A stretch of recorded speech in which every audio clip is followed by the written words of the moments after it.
So I want you to think about, right now, in your different circumstances. Think about, well, who am I? What are the different circumstances around your life right now? The enemy always wants to group all those circumstances and attack you with all of them at once. You don't have to do what he says. You can separate them out. He wants to bring them all close here, right here, so that you're overwhelmed by them. Well, no, you can just separate. I'll put that one there, I'll put that one there, I'll put that one over there, I'll put that one there, and I'm going to talk to each of them differently. So I can stand here. So Lord, in this situation, who am I? Who am I in this situation? Just take some time. Holy Spirit, you're the Spirit of wisdom and revelation. You live on the inside of me. You're my appointed helper. You're a genius at this sort of stuff. Who am I? Show me who I am in this situation. Yeah? And then you can move to another one and just say, Lord, show me who I am in this. And you might have two different identities. That's okay. It just means you're going to grow faster. Right? Yeah. But you need to grow in that situation that you're in. And the thing is, if you step into that identity, that thing may just completely disappear. Wow. What if your identity is bigger than the problem? Now that's going to be a fascinating thing, eh? What if my identity... The thing is, when the enemy groups them all together, the grouping of them all together overwhelms us. That's his intent. But you don't have to do anything that he says because you're not under his power. You're under a different power. So, Holy Spirit, how do you want me to tackle these things? He will always want to separate them out. Because when you separate them out, you see it for the size that it really is. Yeah? Yeah. So when the enemy groups them all together, he tries to make even the grouping bigger than you. Ain't no problem bigger than you. Because you've got Christ in you, the hope of glory. Ain't no problem ever going to be bigger than you.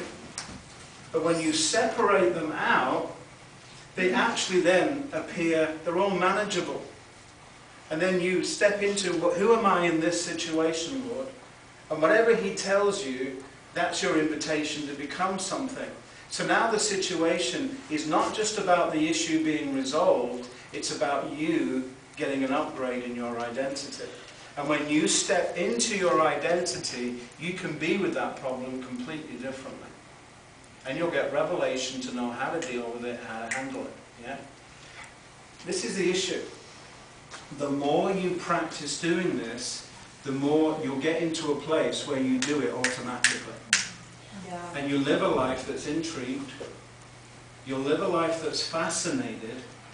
You'll live a life that says, I wonder what that's about. Wow, that's interesting. I wonder what that's about. So you'll be fascinated straight away. I wonder what God's doing here. So you'll go into rejoicing and thanksgiving because that's who you are.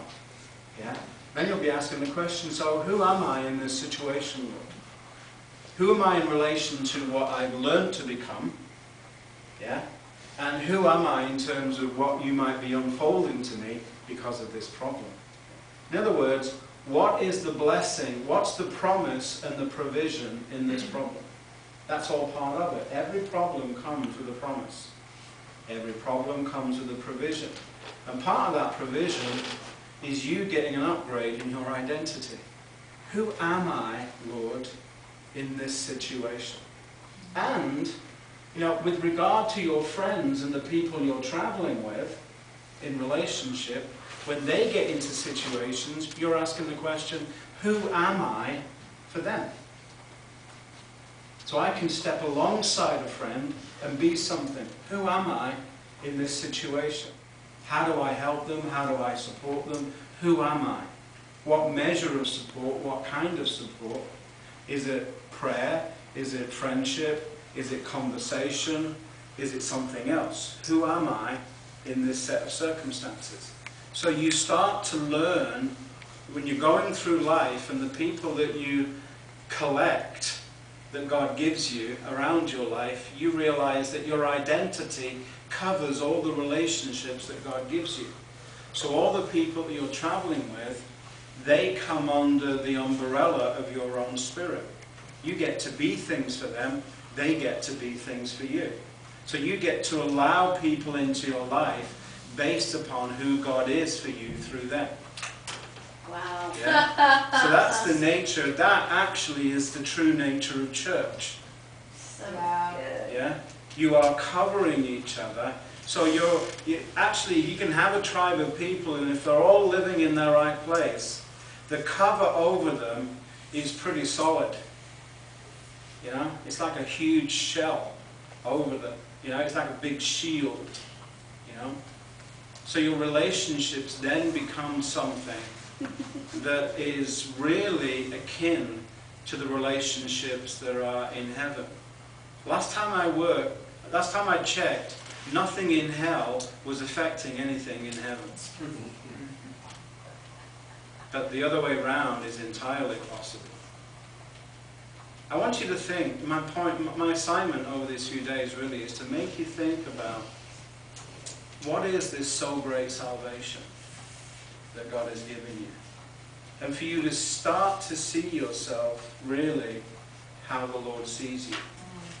And asking the Lord the question, who am I in this situation, that situation, this who am I, is just a brilliant way of you becoming God conscious of who He is for you and who you are in Him.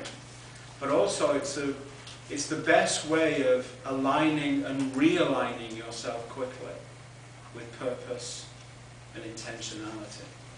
Yeah? You are so much more powerful than you know or that you realize. That's why fascination really has to be a part of who you are. You have to travel with a sense of, I'm intrigued, Lord. What are you doing? And you have a sense of wonder, and you have a sense of astonishment, and have a sense of fascination. Lord, I'm not really sure what's going on. I'm just going to trust you until I find out. Yeah? And so your default position always is back to a much-loved child. You never allow yourself to fall beyond that place. So you can get knocked around and spun around. That's okay, that'll happen. But if your default position is a much-loved child, you're going to come out of this better and stronger than what the enemy intended.